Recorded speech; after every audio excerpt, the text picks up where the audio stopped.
What's up, y'all? Kevin Kuhn here from Athlete Factors. This is the Athlete Factors podcast. My guest today is me. So, yeah, you're welcome, I guess. Anyway, today, wanted to discuss this idea of routines, of consistent processes, if you will. The reason I want to talk about this is I find that quite a few athletes have a hard time, let's say, hitting their protein goal for the day, or hitting their calorie goal for the day, or just having a set process or routine that kind of initiates a snowball effect or a domino effect for the rest of the day that sets them up for success. And I think this is really important. So we have routines for just about every aspect of training.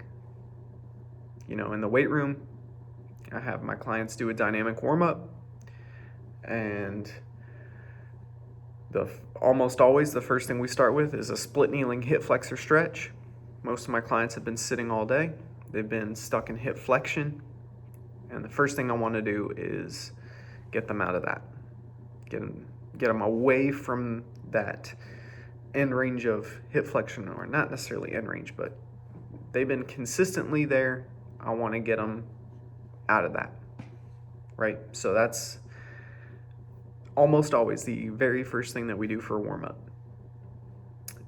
When it comes to cross-country practice, we do our mile warm-up, we do our drills and dynamic stretches, and then discuss the workout, and then boom, we go from there. But that process is always the same. The run, the stretching and drills, boom, workout. Right? So we've got this process, and it's locked in. And so what's the purpose of always doing the same thing? Or at least doing something that's relatively similar? Well, in addition to actively preparing the body to contract neuromuscularly, right? We're taking the body through concentric, eccentric, and isometric contractions in the same way that the body will be doing those during the activity. We're preparing those muscles to fire appropriately. What else does that do? The process, Well, it actively prepares the brain and the nervous system to get ready to deal with the vigorous or intense nature of the activity that we're about to do. So if you're going through these motions and your body knows, hey, we go through this run, then we do these drills and stretches, and then after that, boom, we've got a hard workout. If your body is prepared for that and knows that that's what's going to happen, then that helps not only prep the nervous system and neuromuscular system, but it also helps prepare you mentally to deal with the intensity of the workout. I think that's a really good thing. So we want as much of the body engaged and focused and concentrated on what's going to happen next. So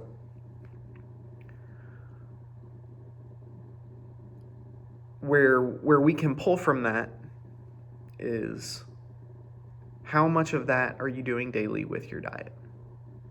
What processes, what routines do you have in place to set yourself up for success when it comes to hitting your calorie goal, hitting your protein goal, hitting your fat goal, hitting your carb goal?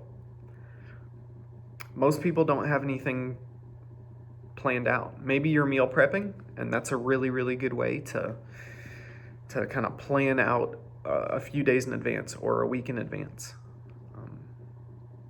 A lot of people don't do that, though. So how can we, as coaches, better prepare our athletes to deal with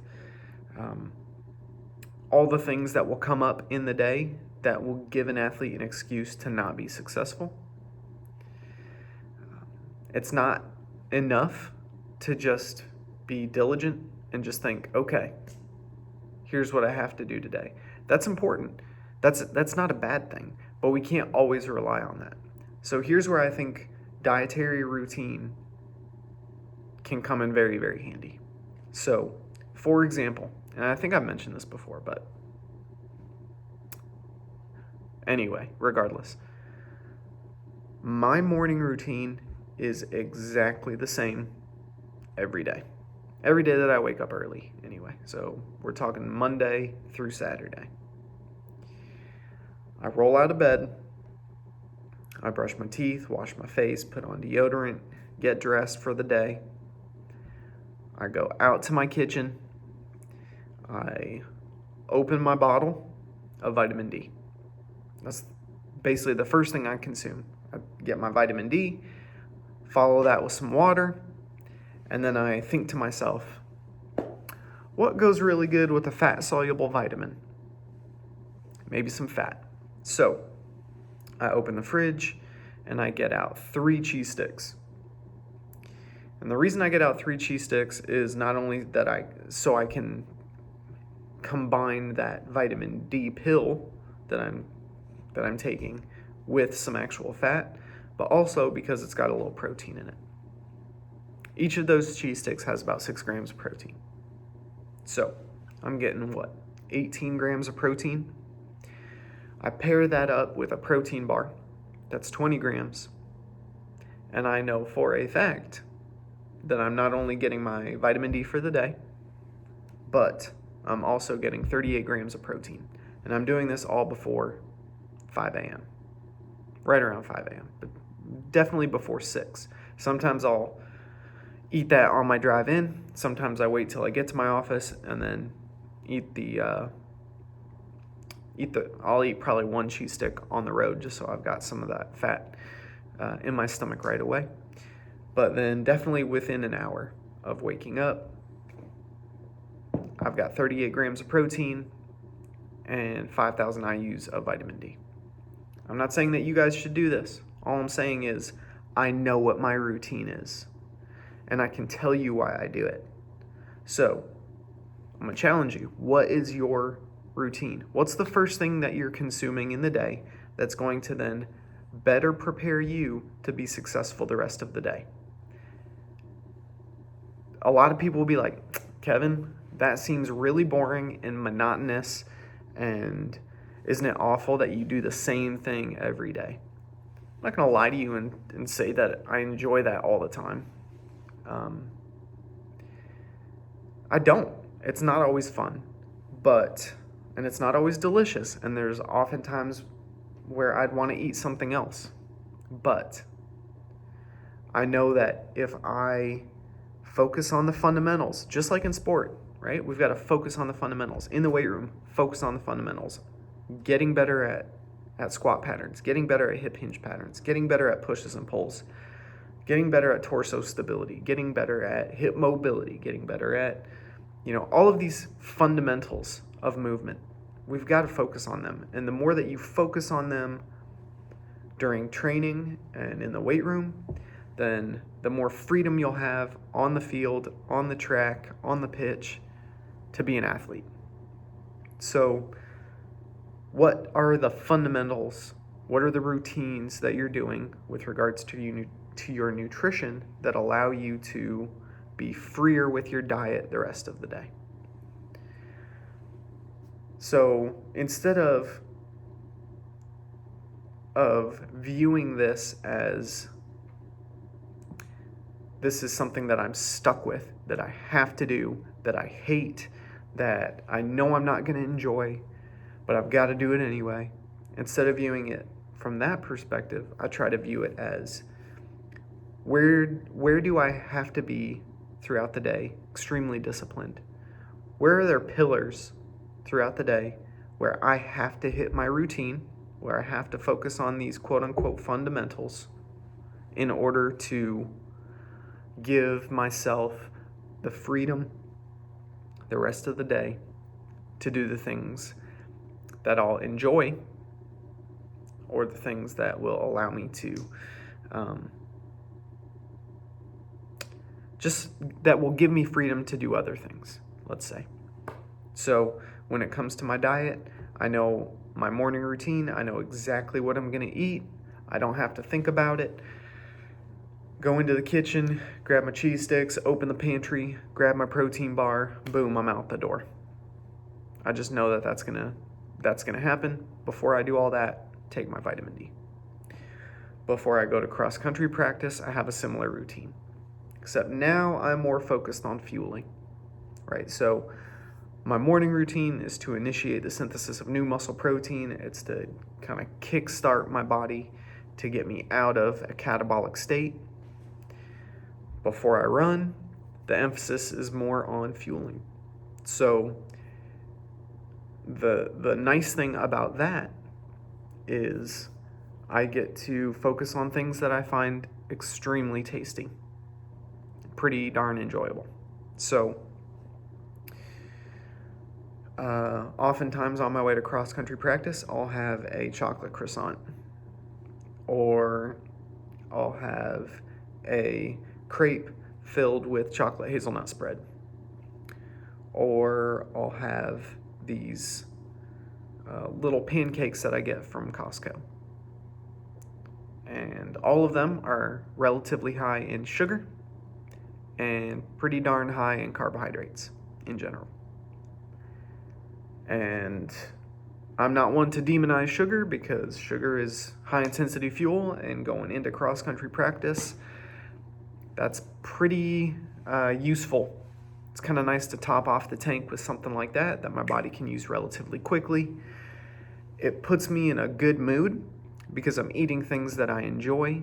I'm not trying to scarf some dry, chalky, powdery, gross carbohydrate or protein supplement going into my training session.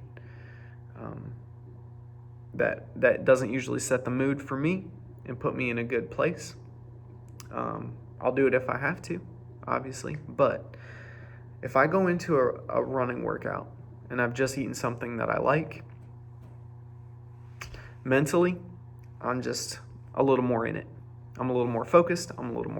I can concentrate more, and I can, knowing that I'm eating not only something that tastes good, but also something that's going to give me some high intensity fuel, that kind of puts me into the state where I'm willing to dig a little deeper during my training session. So just wanted to share that with y'all and encourage you to think about specific pillars that you can set up throughout the day, routines, fundamentals, let's say, things that you can focus on that will allow you to be more successful throughout the day with the rest of your nutrition. If you're having a hard time hitting your protein goal, then maybe it's worthwhile to set up a high protein bolus immediately upon waking up and make that routine and get to the point where it's habitual, even if it's not the best tasting thing in the world. And even if you're like, you know what, this is not what I'd, choose to eat every day if I had every choice in the world. But what it will do is, if you're disciplined with that discipline will give you freedom the rest of the day, so that you can eat other things, so that you can enjoy other things, so that you can be successful in hitting your calorie goal and your protein goal and your fat goal and your carb goal the rest of the day. That's pretty much it, y'all. So please let me know what you think. Please share with me what some of your pillars are, some of your dietary fundamentals, your nutritional fundamentals. What do you eat first thing in the morning? What do you eat before you train? What do you eat before you go to bed? Really interested to hear what y'all have to say on that front. So, got some really good guests coming up. Some new ones, some old ones, some return guests. I'm pretty pumped about it. So, thanks y'all for watching and listening, and please stay tuned. Adios.